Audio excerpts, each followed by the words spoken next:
El dictador nunca se reconoce con anticipación. Para la mujer corriente, por ejemplo, antes de la boda, el marido es una mansa paloma.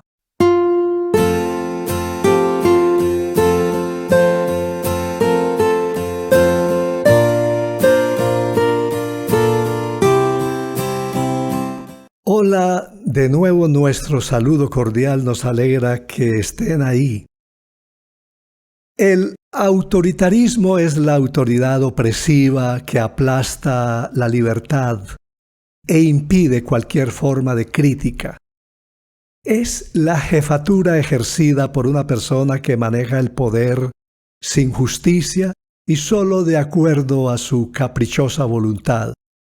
Por desgracia, en la vida corriente, en los hogares, en las empresas, en el Estado y hasta en las mismas iglesias, se encuentran numerosos dictadores. Y estos tiranos pueden mantenerse gracias al terror que infunden sobre los demás, como por ejemplo cuando alguien calla por temor a ser despedido. Se le llama autoritario, según el diccionario, a la persona dominante, al mandón, al arbitrario, al abusivo, al despótico, al injusto, al dictador, al opresor. El autoritarismo es una forma de gobierno en la que el líder ejerce poder absoluto, no restringido por leyes o la oposición. Es la actitud de quien exige completa obediencia o sumisión a su autoridad.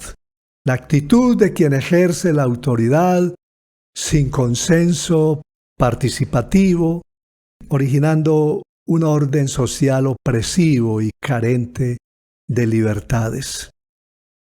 Los tiranos son de gran severidad, de excesiva dureza, son inexorables, despiadados, crueles e inhumanos. Son inclementes, es decir, no se dejan vencer por los ruegos. Pablo los define en Romanos 1:31 como necios, desleales, sin afecto natural, implacables, sin misericordia. La autoridad no nos es dada para sacar provecho ni para cobrar venganzas o apabullar a otros, mucho menos para maltratar arbitrariamente a los demás. El apóstol Pablo dice, esto está en Romanos 13:3, los gobernantes no están para infundir terror a los que hacen lo bueno, sino a los que hacen lo malo. Hay que recelar de aquellos en quienes la tendencia a controlar y castigar es poderosa. Son pequeños dictadores que están luchando por librarse de su terrible complejo de inferioridad. Pobres caciques con manías de grandeza que se han emborrachado con el poder. Calígula, hijo de Germánico y sobrino de Tiberio, subió al trono romano a los 25 años y debido a su crueldad llegó a ser un verdadero monstruo. Se dice que un día, al entrar en el circo romano y notar que le dirigían pocos aplausos, exclamó: «Lástima que este pueblo no tuviese una sola cabeza para cortársela de un solo tajo». Lamentablemente, no hay tiranía más cruel que la que se ejecuta bajo la sombra de la ley, del hogar, de la religión y aún en nombre de la justicia misma. La tiranía, que implica brusquedad e intolerancia, es el abuso extraordinario de cualquier poder, fuerza o superioridad. Es un sistema de gobierno en el que todo lo que no está prohibido es obligatorio. Y vea usted, a veces en la empresa, en la iglesia, en el Estado y en el mismo hogar se da este estilo arbitrario de mando.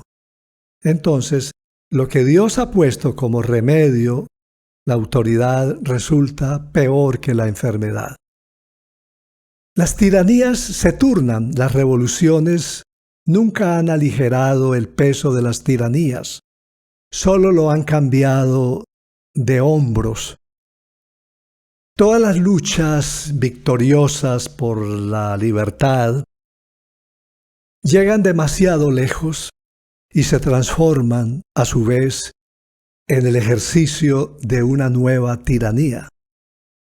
¿Puede usted creer que hubo un tiempo en que Fidel Castro fue el Capriles o la María Corina del tirano Batista en Cuba?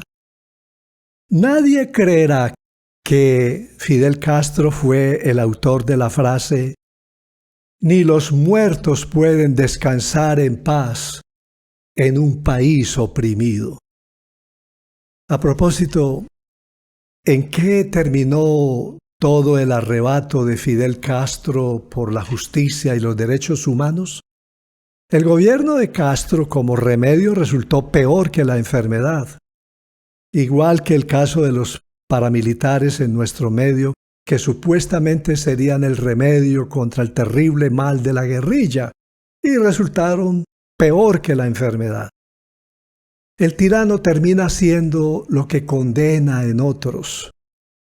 El proceder de las tiranías es hacer, además, que parezca razón y derecho lo que ha sido usurpación.